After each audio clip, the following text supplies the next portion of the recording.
so iyo byanze aho ngaho noneho mushobora gushaka umuntu ubafasha. Hari n'igihe zescalating ibibazo bitageze mu nkiko. Yego ajinga ngo amucire urubanza rw'amakosa abandi bamushinja. Rero ndumva turabashuhuje mu izina rya Yesu, tubahaye ikaze aho muherereye hose mu mvura y'ibintu by'ikinyarwanda. Amahoro y'Imana akomeze kubana namwe. Turanezerewe ko tugize umugisha wo kongera kugaruka kugira ngo tuganire, turebe ku ngingo iturebaho twese nk'umuryango.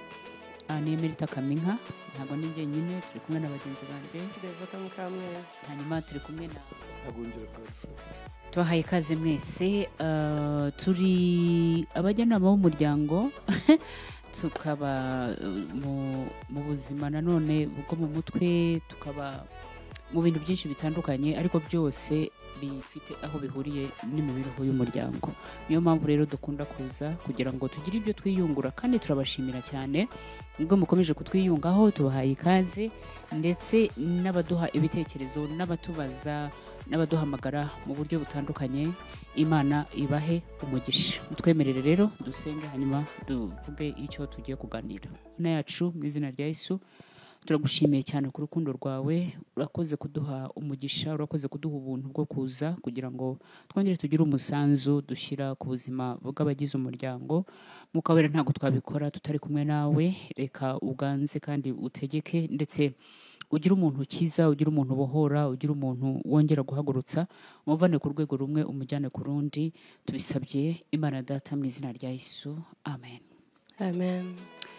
Yes, turabishimiye, murakoze kuza. Tugiye kuganira nanone. Ubushize hari ikiganiro twakoze tuvuga, tureba uburyo divorce cyangwa gutandukana kw'abashakanye bigira ingaruka ku buzima bwabo bwo mu mutwe, ndetse n'ubw'abagize umuryango wabo, kuko buriya batandukanye ntabwo ari bo bonyine bakomereka, si bo bonyine bigiraho ingaruka, ahubwo bigira no ku muryango mugari, uhereye wenda ku bana, ku bafite, ndetse bikazagera n'ahandi bavutse, n'ahandi bashatse. Umva, bikomeretsa abantu benshi. Uyu munsi rero tugiye nanone gusa nk'aho tugira igice cya kabiri kuri iyi nsanganyamatsiko. Tugiye kureba ngo uyu muntu watandukanye n'uwo bashakanye, birumvikana aba akomeretse, ariko iyo amaze gukomereka, ese urugendo rwe rwo gukira ruba rumeze rute? Arufashwamo nande? Ninde umuhumuriza? Ninde umubwira ngo wahuye n'isanganya ariko humura, komera, hari ibyiringiro, ubuzima bwawe uraza kongera ubone umucyo inyuma hariya. Hanyuma ariko turaza no kureba nanone n'icyakorwa kugira ngo tugende dusa nk'abagabanya uburyo biriho bizamuka, tugende dusa nk'abagabanya cases cyangwa rates za divorce mu muryango nyarwanda. Tubahaye ikaze cyane. Murakoze cyane. Dutangirane na Devota.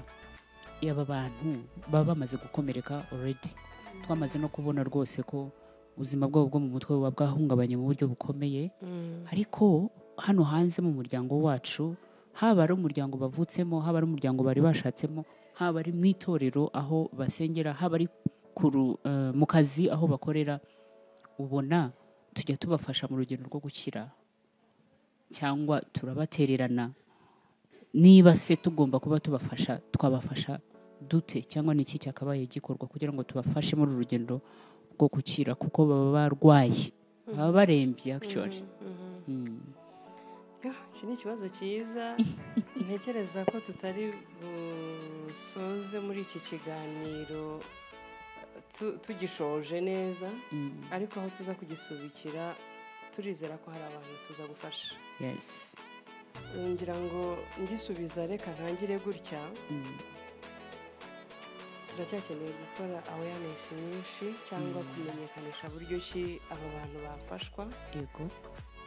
Kuko ubumenyi ngira ngo ntabwo community ibufite nka community. Nk'uko wenda ukeneye serivisi ujya ku murenge, ukeneye kugura ubutaka, ukeneye kutangira kumenya ibyangombwa, ukeneye irangamimerere, kwandikisha umuntu cyangwa kugira gute, ibi bintu turacyafite icyuho mu buryo aba bantu ubufasha bakeneye tugutanga. Yego. Ahubwo ngira ngo twatangira twisabira inzego. Niba twavuga inzego z'imirenge guhera ku midugudu n'utugari, nk'uko haba abantu b'abafashamyumvire, hakabaho uburyo abaparasosho bahawe inshingano, abajyanama b'ubuzima. Ndumva twakwisabira inzego za leta hariya dutuye aho dukorera ko hazajyaho n'iri tsinda ry'abantu. Ni ukuri hazajyaho iri tsinda ry'abantu ritari iryo gufasha abantu bahuye n'ikibazo cy'uko ingo batandukanye cyangwa imiryango, ahubwo uburyo bwo gufasha abantu bahuye n'ihungabana, kuko duhungabanywa n'ibintu byinshi bitandukanye. Habayeho iryo tsinda rero, n'aba bagenzi bacu aho bazajya baboneramo ubufasha bakeneye. Rero twumvaga twasaba ngo bimwe n'ubundi inzego zacu za leta zidufashamo, badufashe habeho ubukangurambaga bwo gushyiraho iri tsinda rifasha abantu bahuye n'ihungabana. Ariko hari ama one stop centers ajya afasha abafashwe ku ngufu, mise mbyibuka n'ibindi, abahohotewe. Yego, ahari se n'aba ngaba niho babarizwa cyangwa haboneka ubundi buryo? Ntabwo mbizi, ubwo ni ibintu byazigwaho, kuko urumva guhohoterwa of course hari uburyo bihungabanya umuntu, ariko iyi ngiyi mbona ari case yihariye y'umuntu watandukanye na mugenzi we. Mana yanjye aba yakatitsemo inshuro nyinshi, aba yanegeka, amarangamutima ntayo mu bitekerezo, wapi noneho physically nta kintu, mbese sinzi. Yego, reka ntangire ako karagaciyemo ko gusaba yuko cyaba ari ikibazo kitabwaho na sosiyete cyangwa community aho dutuye, abatuzengurutse, kuko ibi ni ibibazo duhuriraho twese. Rero sapoti uburyo yatangwa cyangwa ubufasha ukuntu bwatangwa, nkomerejeho icya mbere ni ukumva uyu muntu ukabanza ukamwumva ko yahungabanye, utitaye ku ruhare rwe yagizemo cyangwa atagizemo, ariko abakeneye ubufasha bwawe cyangwa bwacu. Rero abantu benshi bakunda guhuriza ko mu nsengero hariho haboneka ubufasha, abandi bati muri famiye. Ikintu kibabaje, inshuro nyinshi tuba tubacira imanza imereye cyane, tuba turimo guca imanza tuvuga bari barananiranye, tuvuga ukuntu bagoye bagenzi babo. Nasabaga bagenzi banjye mbere yuko banyunganira, numvaga nakwisabira abatwumva, abadukurikira n'abazadukurikira mu gihe gitaha, ni byiza yuko uyu muntu tubanza kubona ko yahungabanye, tukamuha ubufasha bw'ibanze. Aho umusanze wamwegera, niba hari aho atuye ukamuba hafi, ukamubera inshuti nziza. Ndumva ari ryo jambo hari ryaba rikubiyemo ibindi byinshi. Kumubera inshuti nziza bivuze ngo nusanga arira uramuha urutugu aririreho, nusanga yananiwe yabuze imbaraga zo kugira ibyo yikorera, umufashe, umuturima akeneye kumufasha umufashe. Nusanga ari wenyine yigunze, ubane nawe, umumare irungu. Hanyuma uko utindana nawe bizamworohera kukubwira ibibazo nyirizina wamufashamo. Hanyuma rero ubundi birenze ibyo, dutanga inama buri gihe yuko yashaka abajyanama, counselors, bakamufasha mu buryo buri professional, kugira ngo aririzinga ibyo bintu byose bimubyiganiramo byinshi, yakira ubuzima bwiza n'umwuka mwiza, no kumva validation y'umuntu utamujaginga ngo amucire urubanza rw'amakosa abandi bamushinja. Rero ndumva ariyo nama dutangira natwe. Urakoze cyane, it's so emotional. Ndumva biriho biramfataho ukuntu, kuko njya mbibona hariya mu muryango wacu Godfrey. Akenshi rero sinzi impamvu abantu bahita bumva ko umugore ari we wananiranye.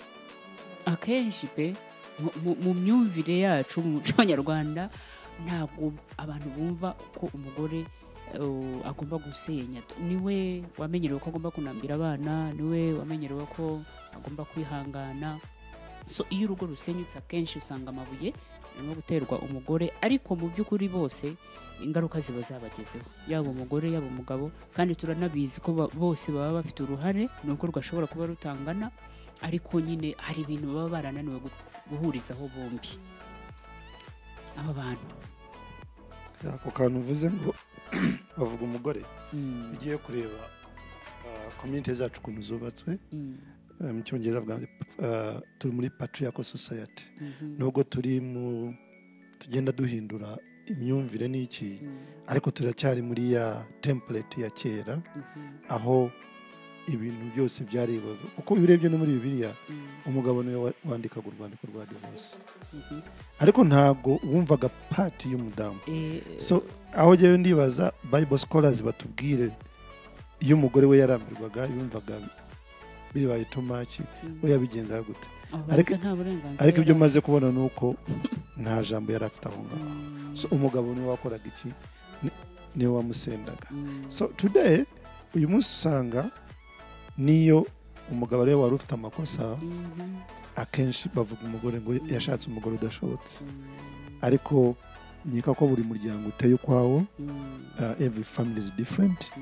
Ntago jyewe njya afata umuryango nk'uko wanjye uko umeze ko ari n'uwawe uko umeze, ni nk'uko abantu batandukana niko ingo ziba zitandukanye. So ariko ikibazo gihari, wabaje ibibazo byinshi, ariko hera kuri kucyo uburyo twabafasha bano bantu bagize ibyago byo gutandukana mu muryango wabo, muri society muri rusange, aho bakora ku kazi, aho basengera, tubakire dute, tubafashe dute, uburyo butabongerera ihungabana ryongeye ku buryo bari bafite. Ujya first birajya kuri wowe uciye muri divorce, nubwo uba uri broken uri iki, ariko you don't allow yourself to be crushed, kuko nuwemera kuba crushed urakomeza ugende nukura tuzakubona, ushobora no kuzimira kabisa. Yes, ugomba kuguma muri community, urumva. Ariko ikibazo none iyi community hari igihe itakwakira neza, hari igihe abantu bamwe baba bameze nk'ababembe, si bo abantu banena cyane, baba barebera hariya watunguka bagatangira kurya n'inzara, bagatangira kuvugira ngo okay, hari ibintu bibiri. Hari kuba uzi the whole story y'aba bantu, ariko kuba uyizi ntabwo bivuze ko you feel what they go through. You can't.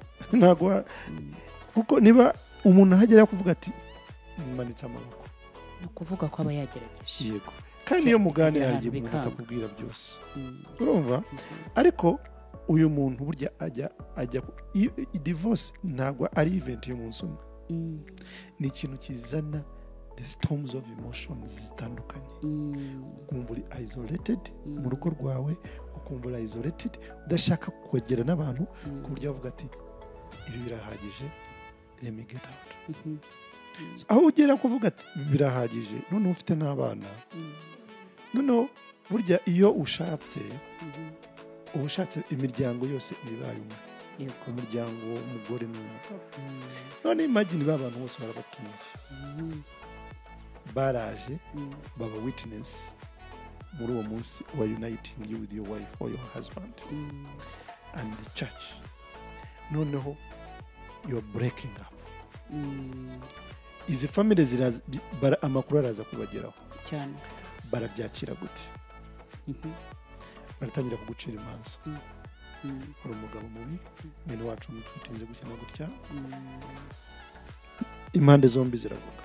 Yego, noneho haba ku kazi baravuga, noneho ariko iyo bigeze mu bakirisitu bene wacu bitorera, niho ngiye kwibanda aho ngaho, baguha akato, uri umunyabyaha, Imana ntiyemera divorce, wasenye. Iki kintu ngo God hates divorce, but God does not hate divorce. Imana yanga divorce, ariko ntago yanga uyu muntu watandukanye. Burya hari kesi y'umuntu umwe wigeze kuba mu binyamakuru hano hanze, umudamu yajyaga avuga ati umugabo wanjye azanyiyicira, kandi yarangije amwishe. Yego, yes. So yaramwishe, noneho abantu batangira kwibaza, kandi that woman was a pastor. So just kubera belief, I'm not encouraging divorce. Kubera belief yavuze se nzasenya bizagenda gute, ariko twaramubuze. Yes, she lost her life. Urumva? So Imana yanga divorce ariko ntabwo yanga wa muntu wayiciyemo. Uyu muntu iracyamukunda n'umwana wayo. Urumva? So natwe abakristo mu rusengero, we need to love these people. Dukeneye kubakunda, dukeneye kubaba hafi, not kubacira urubanza, not kubaha akato. So iyo umuhaye akato uramwongera ibibazo. Ariko iyo umuntu mumwakiriye neza, mukamuganiriza, akabona nta cyahindutse, akabona nta umunena, nta umuhunga, uyu muntu araza kugarukamo intege. Ubundi the best medicine muri relationships zagize ibibazo, it is love. Even in depression, if someone afite abantu bazima bamuzengurutse bari healthy, that person recovers from depression. So n'uyu muntu wakoze divorce niba urimo kuyicamo ari mu bantu bari healthy, abantu bahagararana nawe, uyu muntu amarangamutima ye asigara akomeye. Hari facts zigaragaza ko maybe ntago mwakomeza kubana n'uyu muntu, ariko ntibivuze hari abantu ba divorcing bagasigara bakiri n'inshuti because hari ibindi bahuriraho. Yes, ariko hari uvuga ngo jewe aho kubona umuntu twabanye nabona igitoroke. Wow. Yes, uruko mubonye emotions zikaza, ariko uwo ni umuntu uba wananiwe kudealinga with kubabarira. Urumva? Jewe ndi Godfrey, niba twananiramwe ntabwo bivuze ko tugomba kwicana. Niba twananiramwe ntabwo bivuze ko ugomba kunsiga imbyiro kugira ngo jewe hanze bambone ko ndi mubi. Niba ndi papa w'abana bawe, hari ibibazo twagiranye, ariko ntabwo bigomba kujya hariya hanze kugira ngo wowe ugaragare kuri muzima, kuri umwere. You get? So kuri healing hano reka mbanze muri church. Muri church abapastors bacu bakeneye gushaka ubumenyi, gushaka skills on how to help these families. Kubera mu bihugu byateye imbere bagira recovery groups, kuko abana ye muri church recovery groups za addiction, recovery groups z'abantu baciye muri news divorce, hari n'abandi baba struggling bashaka kujya muri divorce.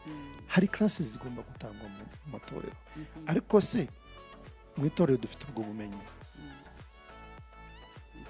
Urumva? So izi ntuza, izi forums, izi free safe spaces zirakenewe mu itorero. Wabishize mu kagari we utangira niba ku murenge, naho birakenewe kugira ngo abantu bajye babona ukuntu bahura.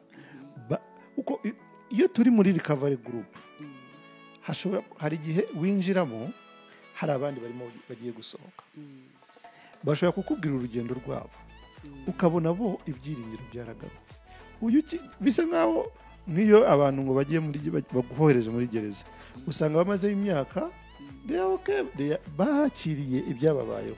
Uyu nguyu ukinjira ntarabyakira, kuko hari uvuga ati madamu wanjye naramukundaga, ibyabaye igihe nta nubwo nabitekereza ko bishobora kubaho, ariko yarantunga yarambwira ngo arashaka divorce, tuba tubigiyemo babirabaye, muna n'ubu sindabyakira.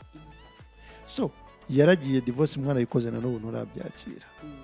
So hakeneye iyi group igufasha kugira ngo nimugerayo mukaganira, mukagira facilitator mwiza, arabafasha kugira ngo mutangire urugendo rwo gukira ibyo bikomere. Urumva? Kandi no mu miryango dukeneye kuba ntitugire uruhande tujyamo. Urumva? So iyo bigenze gutyo, abantu muba mubahaye safe space yo kugira ngo bashobore nabo kubana n'aba bantu, kandi as you ubaye neutral ahangaha nibwo ushobora no gusobanukirwa why they are going through this. Kandi nawe ejo bundi ushobora gusanga bikubayeho.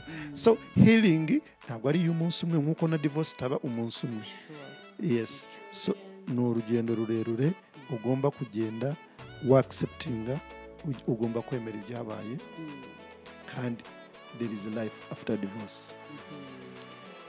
Yes, hari abandi bongera bagashaka nuko abakristo bamwe bashobora kuntera amabuye hano ngo remarriage itemewe.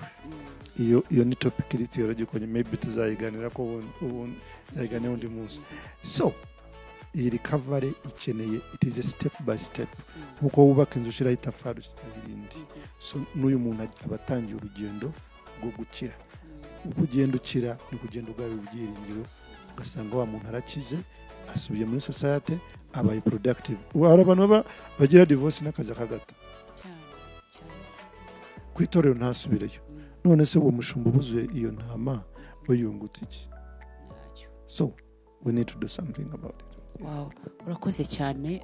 Hari ikintu avuzeho arimo avuga, tubibona akenshi hano mu mbuga nkoranyambaga. Akenshi umuntu yatandukanye na mugenzi we, yarangiza akajya hariya akamwanika koko,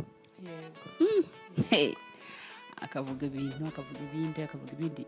Ni igikomere. Ibyo biba biterwa n'igikomere. Ariko si koko nibwo buryo buba bukwiye, koze nk'uko yavuze, iyo tugiye gukora ubukwe dutumira abantu, sibyo? Bakatutahira ubukwe, ibintu bikaba byiza. Hari ubwo abenshi tudashobora kubatumira iyo tugiye gutandukana. Mbega hagati aho ubuzima buba ari ubwanyu mwembi, nta muntu ugaruka kubabaza ngo mbese birimo biragenda, ese murimo iyo mugize ikibazo mushobora kugikemura, ese iwanyu murarya, ese duheruka wa munsi mukinjira mukagenda mukubaka nyine, kubera ko leta iba yabizeye n'Imana iba yabizeye, babahaye certificates ibyo mugiye gukora, kize ko muzabishobora.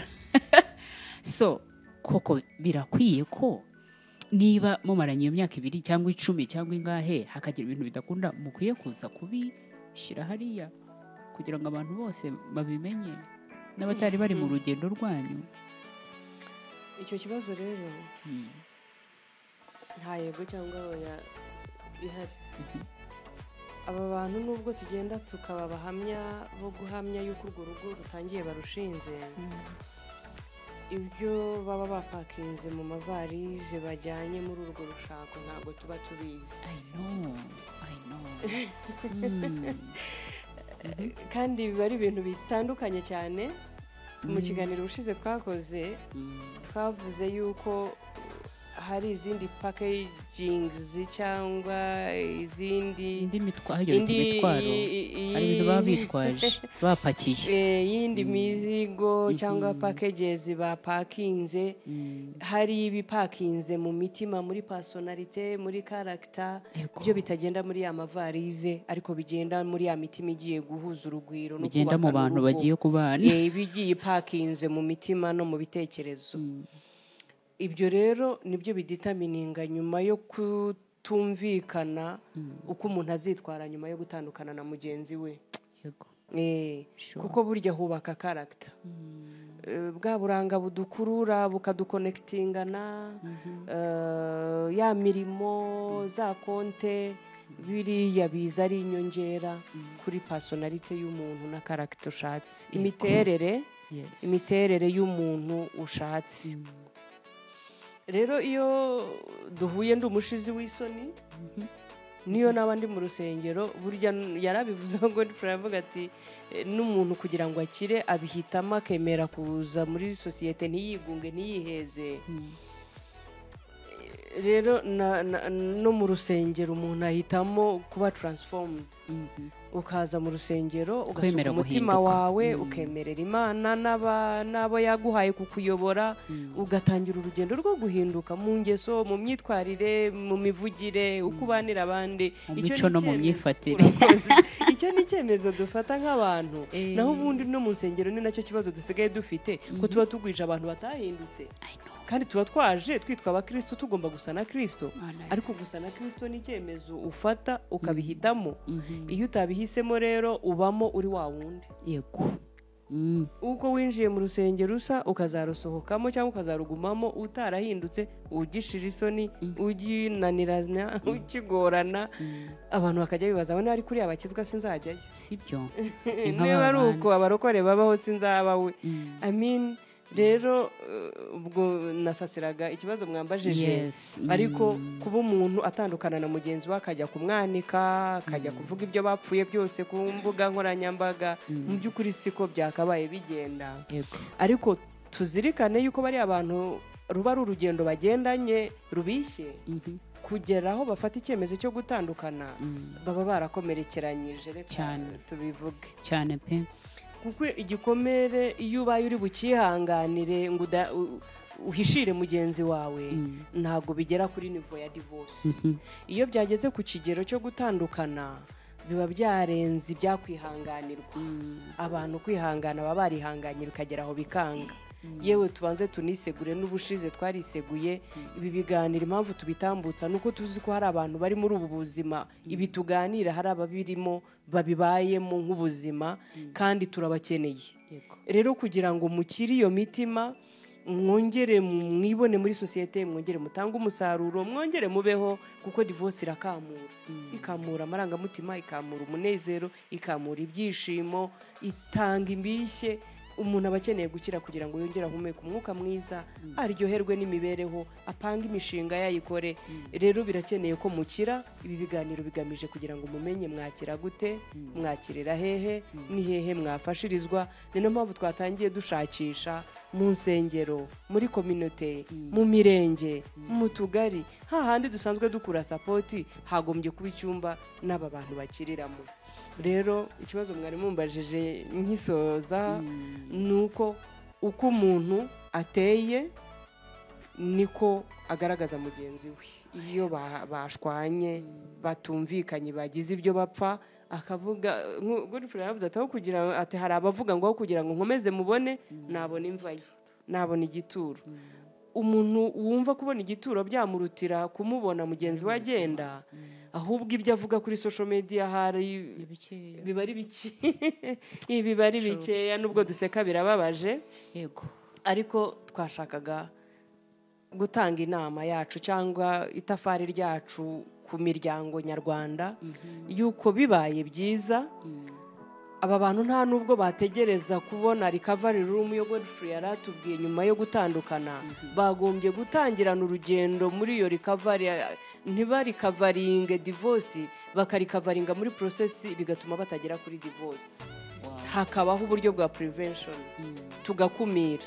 tugakumira gusenyuka kw'ingo abantu uko bagize icyo bapfa bakageraho abantu babafasha muri urwo rugendo ibintu byahozeho mu muco wacu imiryango igaterana ariko imiryango yaterana hakwiye kubaho n'uburyo bw'abandi bantu haba za nsengero za recovery groups mwatubazaga mwatubwiraga cyangwa n'imirenge yacu ibaye igize ubwo buryo nk'uko twatangiye tubisaba icyiza ni uko twumva bikenewe abatwumva bari muri izo nzego bibaye byiza zajyaho abantu bagatabarwa mu ngeri zose kandi bigakorwa hakiri kare urakoze cyane ukomeje ku cyakorwa kugira ngo nacyo cyari part B y'ikibazo cyacu icyakorwa kugira ngo dukumire cyangwa tugabanye izi divorce zirimo za hato na hato abanze tukarangiza iyi healing process then ako kandi bukagezeho nari narebaga inzira yo gukira icyambere ugomba kubanza you accept the pain kwemera uko kubabara then ugashaka then ugafata n'umwanya wo kubitekerezaho ubundi njyewe njya mbwira abantu before you go for divorce mbere yuko ujya muri divorce banza ushake n'umukansara kuko kubivuga hari igihe ushobora guhubuka kandi byashoboka ubundi abantu kujya muri divorce ntabwo byakabaye ari uko ngo twanganye twagize gute ariko hari ibintu tutumvikanaho hari umuntu wadufasha maybe tugasobanukirwa impamvu turimo gushwana so ariko noneho ubufasha buba bukenewe hari umuhanga wavuze ngo Scott Dr. Henry Cloud ngo healing ngo healing from divorce is like recovering from surgery kuba umuntu yakira igikomere cya divorce ni nk'ukuntu bakubaze ugakira so you can't rush it and you need the right care ntabwo byihutisha kandi ukeneye kwitabwaho mu buryo nyabwo. wari wabona umuntu babaze aba akeneye gupfa buhoro gake gake yego abamwe baba bafite n'imbago bagenderaho agenda birekura buhoro buhoro buhoro uko akira. So n'umuntu uca muri ibi bintu aba akeneye kuba best care, afite abantu bamwegereye bamwitaho bagira gute. So akeneye uri skilled in this area kuko hari igihe you meet a very poorly trained counselor ahubwo ibintu akabyangiza cyane. Then icyakabi acknowledge the pain, wakire uko ubabaye nyine byakire byabaye. So kutemera ko ignoring these emotions doesn't make it right. Uko urushaho kwirengagiza ayo marangamutima ntabwo biyakosora. So biba byiza grieving is iyi season uciyemo. Ni byiza ko nyine wemera ko ari agahinda ukababara ukagira icyo gihe cyo kubabara no kurira no kubinyuramo uko bimeze. So iyo umaze guca muri ibyo noneho uhaguruke ushaka ubufasha, ushake the right person yego wagufasha uko kwigunga ntabwo ari wo muti ahubwo bikomeza kugira ngo yego noneho ikintu gikomeye cyane aba abantu bagomba kwigishwa ni ukubabarirana. Yego iyo utababariye umuntu uzahora umuvuga imyaka yose. Ubundi ijambo ry'Imana rivuga ngo ukagira umujinya ngo izuba nirenge ukirakaye, ariko dufite abantu bamaze imyaka 40 barakaye ugasanga bararwara ibirwara biri aho ngaho kubera ko Imana yaturemye ntabwo yaturemeye kugira umujinya icyo gihe cyose. Tugomba kubabarira. So iki kintu cyo kubabarira ni ikintu gikomeye. So hari umuntu witwa Koti 10 umwe mu bantu barokotse ya Holocaust y'Abayisiraheli yaravuze ngo forgiveness is setting a prisoner free. Kubabarira ni ukubohora umuntu wari imbohe cyangwa wari ufunze. The prisoner was you. Noneho wibaze ko ari wowe wari umufunze, wowe umubabariye ni wowe wari gereza ye. So usanga wowe wifunze kubera ko wanze kubabarira. So let it go. Yego. Be free. So uru rugendo rurakenewe iyo ibi bintu wabigezemo. Uko iyo wabigezemo ntagarurira. So ukeneye ukeneye kubinyuramo neza. Ya part noneho ngo yo kugabanya. Icyo twakora kugira ngo nibigere naho nkuko Devota yari amaze kubivuga. Yes. Ushobora kuba uri muri relationship ujye uzarebe iyo umuntu mutarambara impeta. Ushobora kubona ukavuga ati ndabona ntaho bigana ukabivamo. Ayo mahirwe abagihari. Ariko hari igihe noneho ubivamo kandi uwo muntu arebe wari muzima kuko uzabana nawe. Urumva byari kuzagira imbere harabapfa kubivamo ariko ugasanga hari ibintu uhombye. And this was the right person. Ariko kubera ko you are very proud or you ufite nawe issues zawe. No ufite nawe ufite imizigo yawe nawe. Ntabwo ngiye kubyita amadayimoni. Mbyite issues zawe. Ariko iyo ubonye imibanire yawe itameze neza ikintu wakora niki nk'ama bamaze imyaka ushatse ushobora gushaka ubufasha. Okay, niba udashaka gushaka ubufasha ushobora kwicara na mugenzi wawe kamubwira ndabona hari ibintu bitagenda neza mukabiganiraho nk'abantu bakuru.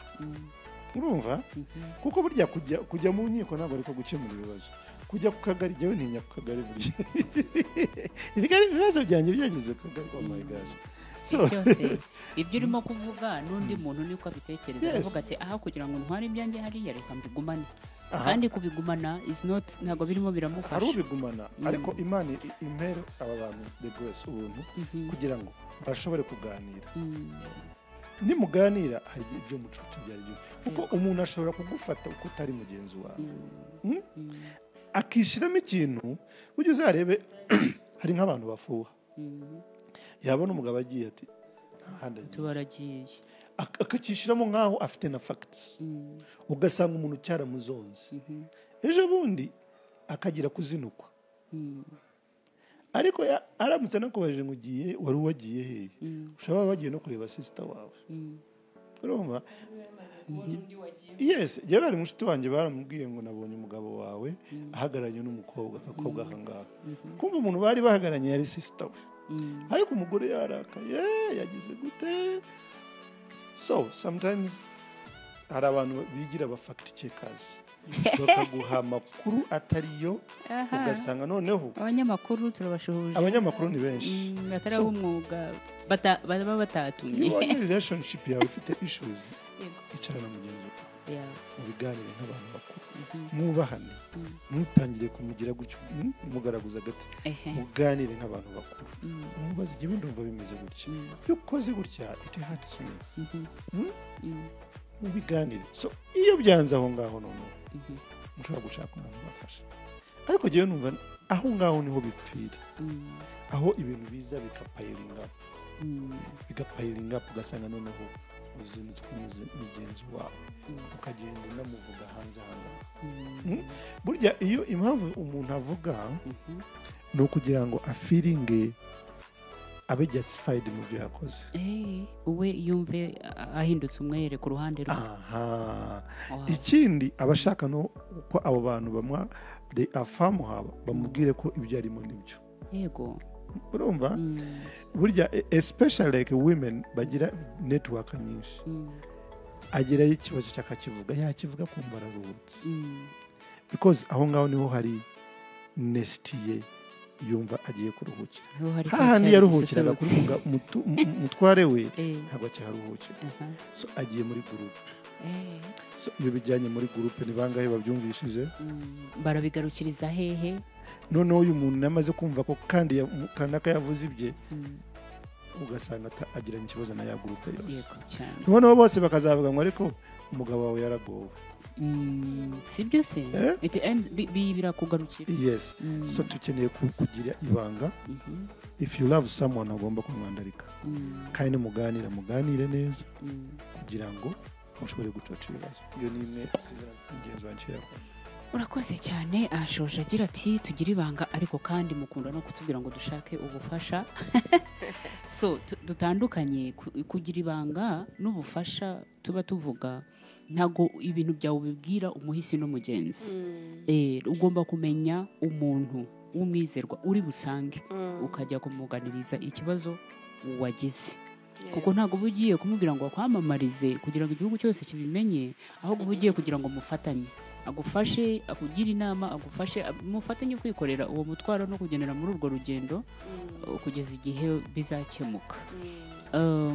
Tukiri aho ngaho nyine iki twakora kugira ngo tugabanye abantu bagera muri icyo kigero cyangwa kuri urwo rwego rwo gutandukana. Yes, iyo jambo ryiza, bagere ku rwego rwo gutandukana.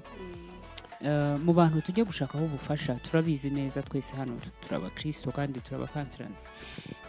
Abashumba kenshi ni rya jambo Imana yanga divorce, noneho akakubwira tudusenge, kanaguha n'ibyanditswe byinshi uri bujye gusoma, ariko mu by'ukuri ntabwo birimo kugufasha. Muri icyo gihe hari n'ubwo imbaraga zo gusenga umuntu aba atakizifite.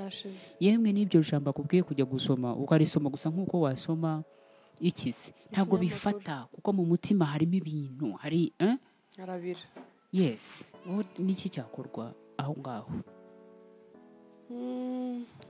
Nabwo ni uburyo nabwo ni uburyo nyine muri babandi ngiye gushakaho ubufasha ndi bumusange, ariko hari ubwo ibyo ambwiye kuza gukora bitari bumfashe. Nakora iki? Okay, ikintu yari yanagikomejeho Godfrey, ni byiza ko tureba professional counselors, baba shiti bacu, imiryango, abapasiteri mu rusengero cyangwa abadiyakoni, bashobora kuba bamwe muri za nshuti nziza twibonamo. Waba wabohokeye kubabwira ibyawe, bashobora kuguha spiritual support hamwe na social, bakakumva, bagasimpathizinga nawe, bakagirana impuhwe nawe, hanyuma bakaba banagusengera kuko intege zo kwisengera ziba zacitse nk'uko mwarimu bivuze. ariko mu buryo bwo gukira cyangwa rwa rugendo rwo gukira mu mutima ya mvune cya gikomere Yesaya 61 niho havuga ngo Yesu yasigiwe kuvura imvune zo mu mitima. Rero za mvune zo mu mutima umuntu adashobora gusingiriza amaso ngo ahabone, ni ukuri zisukira umukansara wabisigiwe, niyo language nkunda gukoresha, kuko bari abantu baba barize barahawe ubumenyi n'uburyo babigenza umuntu agakira. Nk'uko iyo warwaye malariya n'ibindi utajya gusengerwa gusa ngo ureke kujya kwa muganga. Rero twabagira inama hamwe no gushaka iyo sapoti yindi y'abandi bantu, turabishyigikiye rwose mu bikomeze, ariko ntimwirengagize ikintu cyo kujya ku muganga. Reka noneho tumwite umuganga, mushake ahantu hari centers za counseling, mushake ahantu hari clinics zikorerwamo ubujyanama ariyo counseling n'ubundi, hanyuma abantu babigize umwuga babafashe kinyamwuga. Ndumva ari ryo jambo ryiza. Yego, iyo healing process muyigendanemo izakunda umuntu abe muzima akire, hanyuma iyindi migambi ye yongere gukora ubundi buzima bukurikireho. Yes, urakoze. hari argument mu Kinyarwanda ni ibintu abantu baganira ariko ntibabyumve kimwe, biganiro mpaka. hari cycle ibaho mu ngo, niba muri relationship, aho umuntu azana argument yajoyinga we ashaka guconnectinga. Yes, cyane abadamu. Hari igihe usanga yuzuye, ariko hari ibintu bimurimo aragukunda, ariko hari ibintu yumva arashaka umusobanurire kugira ngo yongere agere hahandi we feeling safe with you. Tuvuge umwe muri bo, urugero nka gute se? Tuvuge uje mu rugo ugasanga mugenzi wawe noneho yakwiteguye, arakubaza ibibazo, arajuwinga mu buryo ubona nkaho you are threatening him. Ariko noneho icyo agamije ari uguconnectinga nawe, ari expressing love mu buryo butari bwo, ariko intention behind is to connect with you. Kubera ko hari igihe tuba twarakunzwe inkundo zitandukanye. Urumva hari umuntu burya ushobora no kukubwira nabi, ariko we intention atari uko ashaka kukurakaza, ariko arashaka kugira ngo usobanukirwe usobanukirwe how hurt she is. I'm hurt and I need help. Urumva ariko kubera ko nkomeretse cyane, wowe ntabwo unyumva, nawe uri defending instead of connecting with me. So uriya akajya kuri defensive, n'uriya akongera akajya kuri defensive, bikaba cycle, bigahora byisubiramo buri gihe. Ariko umuntu akaba yaratangiye iki kiganiro nubwo kitatangiye mu buryo bwiza, ariko ashaka kugira ngo umwereke kumukunda, especially ladies. So azanye iyo arguing cycle kugira ngo umwereke ko hari, ariko noneho nawe ufite ibibazo byawe ugiye utangiye kwidefanda. Uko widefanda mwese murakora iki? Murazamuka. Hari igihe murangiza mu conflictings. Ariko burya iyo urebye Imana iravuga ngo love your neighbors, love yourself. Ukunda mugenzi wawe nk'uko wikunda. Yes. Burya Imana yumva relationship cyawe. Summarized amabwiriza yose ya relationship aho ngaho. Niba ikubwira umuturanyi, ukunda umuturanyi wawe nk'uko, noneho how about your partner? Your partner is you. Ubundi ni Imana bibona. Mwabaye united, mwabaye umwe. So burya izo arguments tugira zitari herete mu ngo zacu. Hari n'igihe zescalating ibibazo bitakageze mu nkiko. Urumva? Ariko burya hari abantu ushobora gutaha ukabona umuntu yarakaye yagize guteye, akakubaza ijambo rimwe ukabona wa muntu aratuje. Nakoze iki? What can I do? Ukeneye iki?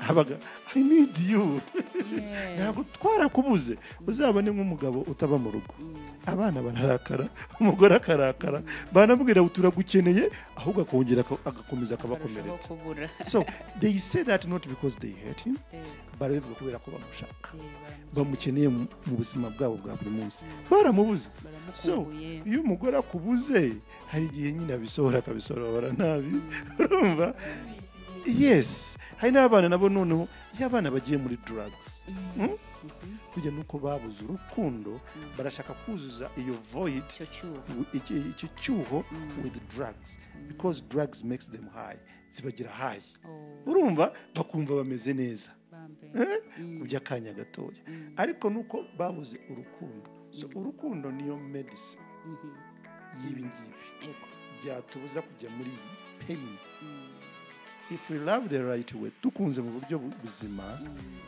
we avoid imibabaro yose kubera ko burya hari igihe ureba divorce ukareba inkiko ariko emotionally uyu muntu barimo guca muri ibi bintu na immunity ye iragabanuka akarwara ibirwara urarwaye uravuga umutwe bahora na za painkillers mu mabaga mu mifuka kubera ko the blood ntabwo usinzira burya uzi iyo udasinzira what happens to your body imana uyu mubiri wacu ni gukora service iyo dusinziriye so iyo utasinziriye izo hormones izo ntuze zagomba kuvamo ziba zikirimo ugasanga you are living ubuzima bwawe bugize ikibazo tujye dusinzira tugomba gusinzira uyu muntu burya iyo ashoboye no kurya neza kurya neza gusinzira neza no kuba mu bantu bamukunda bamugira gute uwo muntu araza kuba healthy muzima ariko noneho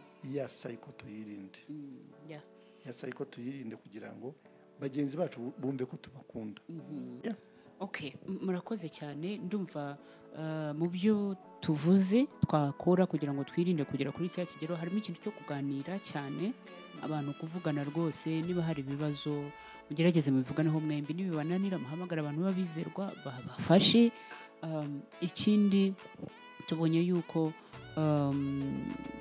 hari ukuganira hari no kuba nanone wakwita kuri mugenzi wawe no kumenya ibyo akeneye ako kantu usanga abantu baragenda bakihugiraho banabana ariko ugasanga rwose buri umwe ari mu isi ye ntamenya ngo mbese what is happening ameze ate umugabo wanjye ameze ate umugore wanjye cyane cyane no mu marangamutima buriya kubera ko tutahagenda mu bitekerezo ntawe umenya ibiberayo biba ari byiza ko ukomeza umubaza umureba ukanamureba ariko ukabona ko nta muduzi zanahindutse kandi wabibona ntubyirengagize ahubwo ugashakisha kumenya ngo ni iki cyabaye ko mbona utanezerewe byakugenekeye bite kubera ni wowe muntu wenyine aba ashobora no gutinyuka kuba yabwira n'ibyo bintu byose n'ibyo ananatekereza ariko si ngombwa ko buri gihe akubwira ibintu biri byo cyangwa by'ukuri no nshobora no gutekereza ibintu ariko nibeshye kandi umva nkabyiyemeza nkanarakara nka bya bindi twahoze tuvuga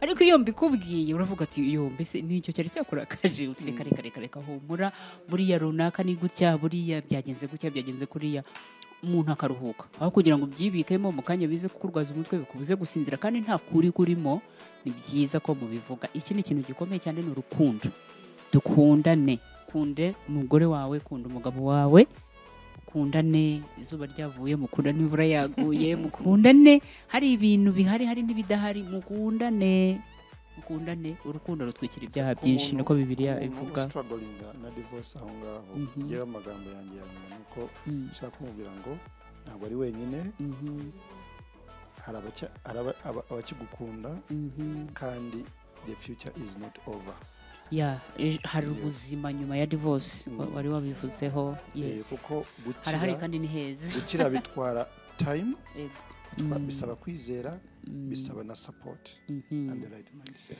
Urakoze cyane hari nawe message ya wadupfundikirizaho dusoza. Yego arakoze cyane Godfrey ntago ndi butandukane cyane nawe ni ukwibutsa yuko ejo atubwiye ko hahari kandi heza kandi hakiri abantu bakunda uyu muntu urimo guca muri ibi bibazo. Yego icyo twamusaba ni uruhare rwe kubishaka kuko birasaba ko abishyiramo za ntege nkeya afite za emotions ze zabaye broken ziri hasi ariko niyongere agazaringa imbaraga yishakemo ingufu utoragura utwo dupieces twamenaguritse two mu mutima utwegeranye wongere utere intambwe ushake kansila ushake inshuti kumva ushake ahantu hari amateraniro meza music ziguhumuriza ushobora kujya mu rusengero ushobora kujya muri concert ushakisha imbaraga kuko emotionally mu marangamutima niho hakamutse uburyo bwo kongera kuhafiringa no kuhuzuza no gushaka izo nkuru nziza zihumure z'ibyiringiro zaboneka mu ndirimbo zaboneka mu kansila zaboneka mu mushumba zaboneka mu nshuti wizera. Amen. Murakoze cyane rero turabashimiye mwakoze ku kiganiro cyiza muduhaye abadukurikiye reka twizere yuko hari icyo uri bukuremo kiri bugufashe kandi tukubwire rwose ngo haracyari ibyiringiro humura ntabwo uri wenyine hari ababinyuzemo hari abarimo kubinyuramo hari n'abazabinyuramo ariko isengesho ryacu ni uko na nyuma yaho utatakaza umugambi w'Imana ku buzima bwawe ahubwo wakongera ukibona kandi ukongera ugahagarara mu mwanya ukanakomeza ugasohoza icyo Imana yahoze igambirira ku buzima bwawe. Amahoro y'Imana bane namwe tuzasubira ubutaha. Shalom shalom.